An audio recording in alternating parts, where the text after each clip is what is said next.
যখন কবরে যাইয়া চোখ খুলবেন সেই দিন বুঝতে পারবেন কেমন শানওয়ালা নবীর উম্মত। যখন আপনার আত্মীয়রাই চতুর্দিকে অন্ধকার করে দিবে, আলো ঢোকার জায়গা দিবে না, আপনরাই হাত ছেড়ে দিবে, যেতে না চাইলেও জোর করে আপনাকে গোসল কাফন দিয়ে জানাজার মাধ্যমে কবরে দিয়ে আসবে। আবার সে কবর দেওয়ার পরে উপরে মাটির উপরে পানি দেয়, পানি দিয়ে মাটিটা শক্ত করে দেয়, যেন আপনি জিন্দা হলো আর বের হতে না পারেন। আপনরাই করবে, দুশমনরা করবে না। যখন আপনি চোখ খুলে দেখবেন চতুর্দিকে অন্ধকার, ভয় সঞ্চারণ হবে অন্তরে, বুঝতে পারবেন কিছুক্ষণ পরে চলে আসবে প্রশ্নকারী ফেরেশতা।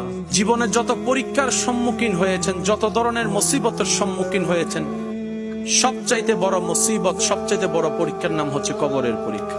আপনাকে বসানো হবে, সওয়াল জবাব শুরু হবে। এমন সওয়াল করবে যেটার দ্বিতীয় কোনো অপশন নাই। প্রশ্ন যদি তিনটাই করে, উত্তর তিনটাই দিতে হবে। প্রশ্ন যদি একটা করে, একটারই উত্তর দিতে হবে।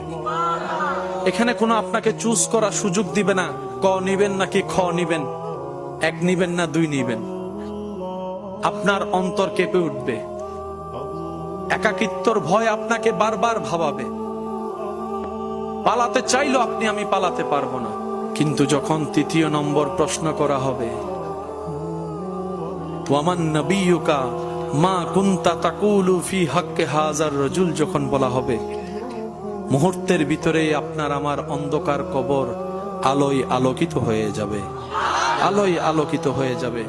সেই মুহূর্তে বুঝতে পারবেন আসল আপনটা কে ছিল, আসল আপন কে ছিল, আসল আপন কে ছিল। সেই দিন বোঝা যাবে হাতে কলমে, প্র্যাকটিক্যাল পরীক্ষায়। নবী রাহমাতুল লিল আলামিনের চেহারা মুবারক আপনার চোখের সামনে আসবে।